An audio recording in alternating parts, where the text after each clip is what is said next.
अब तक हमने देखा था कि इंडियन कॉन्स्टिट्यूशन का हिस्टोरिकल बैकग्राउंड क्या था, कैसे ब्रिटिश एक्ट्स ने हमारे सिस्टम को शेप किया।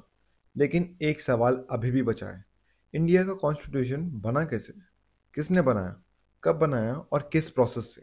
तो चलिए आज के वीडियो में समझते हैं the making of the Indian constitution. मैं हूं Rambir and this is legality with reality. In 1928, a committee was formed to draft Constitution for India, known as the Nehru Report. फिर 1934 में एम एन रॉय ने पहली बार डिमांड रखी फॉर कॉन्स्टिट्यूएंट असेंबली। 1935 तक Indian national Congress ने officially इस डिमांड को support किया और 1940 को अगस्ट ऑफर ने इंडियंस को अपना कॉन्स्टिट्यूशन बनाने का राइट दिया। 1946 में कैबिनेट मिशन प्लान के under finally constituent assembly form की गई and that's where the real story begins. Constituent assembly के टोटल मेंबर्स थे 389, जिनमें से 296 इलेक्ट हुए थे प्रोविंशनल असेंबली से और 93 नॉमिनेट हुए थे प्रिंसली स्टेट्स के थ्रू। लेकिन मुस्लिम लीग ने बॉयकॉट कर दिया असेंबली को क्योंकि उनका फोकस पार्टीशन पर था और after partition final strength reduce होकर 299 मेंबर्स रह गई। The assembly worked in two phases. Phase 1 सितंबर 1946 टू अगस्त 1947 ब्रिटिश कंट्रोल के अंडर एंड फेज 2 अगस्त 1947 टू मार्च 1952 independent India to sovereign parliament के रूप में। सीट्स हर प्रोविंस में प्रोपोर्शनली डिवाइडेड थी, मुस्लिम, सिख और जनरल कैटेगरीज के बेसिस पे। 13 दिसंबर 1946 को जवाहरलाल नेहरू ने इंट्रोड्यूस किया ऑब्जेक्टिव रेजोल्यूशन, जो लेटर बन गया था प्रीएम्बल का फाउंडेशन। इसमें कुछ फंडामेंटल प्रिंसिपल्स थे। India will be sovereign democratic republic, power structure based on federalism and equality, freedom of expression and protection of for minorities.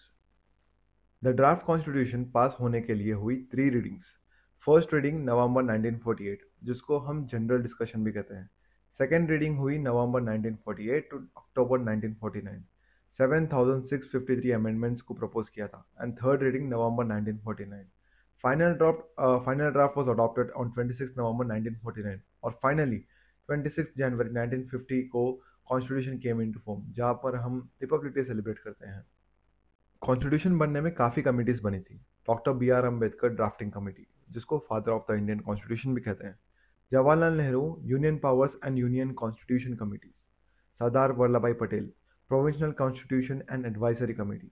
Doctor Rajendra Prasad president of the assembly. B N Rau constitutional adviser.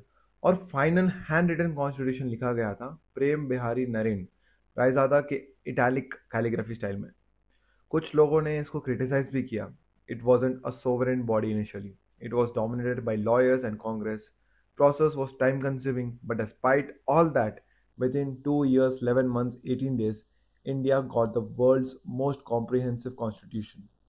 So that's how India's constitution was made, from ideas, debates, and dreams of a new nation. अगर आपको ये video helpful लगा तो like ज़रूर करना और अगला video होगा salient features of the Indian constitution, जहाँ पर हम ब्रेक डाउन करेंगे क्या चीज़ बनाती है हमारे कॉन्स्टिट्यूशन दुनिया का सबसे यूनिक डॉक्यूमेंट। लाइक करो इस वीडियो को और शेयर एंड सब्सक्राइब करो लीगैलिटी विद रियलिटी को।